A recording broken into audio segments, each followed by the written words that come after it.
Helvetia. Tout simplement, contactez-nous.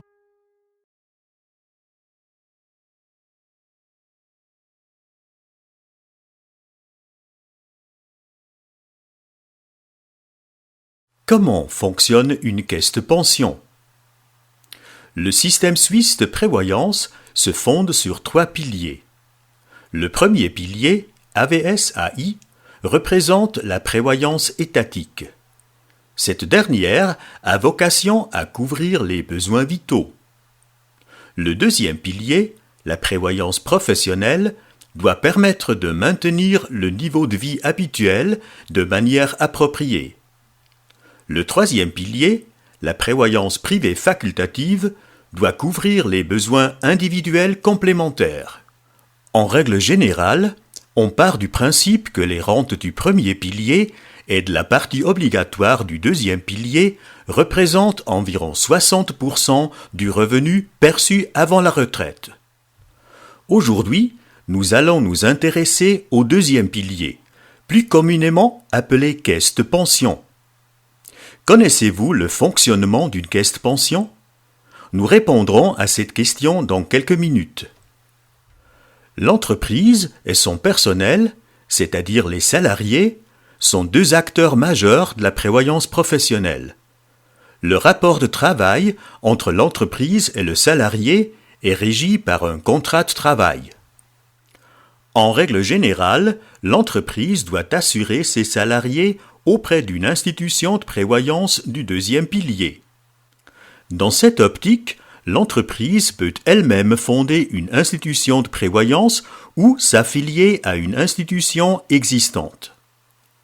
Afin que cette institution ne soit pas influencée par l'évolution de l'entreprise, elle est indépendante sur le plan juridique. Le plus souvent, elle se présente sous la forme d'une fondation. Comme mentionné précédemment, cette institution de prévoyance est généralement appelée caisse de pension. L'entreprise, donc l'employeur, vire directement à la caisse de pension un montant défini du salaire de l'employé. L'employeur verse également une contribution au minimum égale à celle de l'employé. La caisse de pension enregistre pour chaque salarié de l'entreprise les sommes versées. La caisse de pension utilise ensuite les fonds versés pour satisfaire à ses engagements vis-à-vis des salariés assurés. Ces engagements doivent être satisfaits lorsque le salarié, en raison de son âge, d'une invalidité ou d'un décès, ne peut plus travailler et, par conséquent, ne peut plus percevoir de salaire. La caisse de pension remplace alors une certaine part de son revenu. Le tout premier engagement de la caisse de pension consiste à verser un revenu de remplacement au salarié à la retraite. Lorsqu'un salarié atteint l'âge de la retraite, la caisse de pension lui verse une rente de vieillesse à vie. Le montant de la rente dépend généralement des sommes que le salarié a économisées auprès de la caisse de pension. Si le salarié le souhaite, il peut également, au moment de son départ à la retraite, toucher un capital.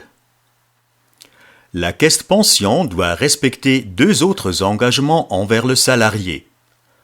En cas d'incapacité de gain permanente de l'employé, elle doit lui verser une rente d'invalidité.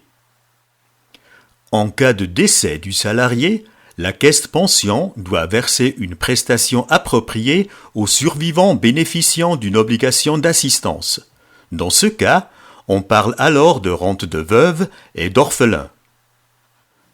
Un règlement de prévoyance définit les droits et obligations existant entre la caisse de pension et le salarié. Par ailleurs, la caisse de pension transmet au salarié, généralement 1 fois par an, un certificat de prévoyance. Ce certificat comporte des informations sur toutes les prestations dont le salarié bénéficie par le biais de la caisse de pension. Il indique également le mode de financement de ces prestations.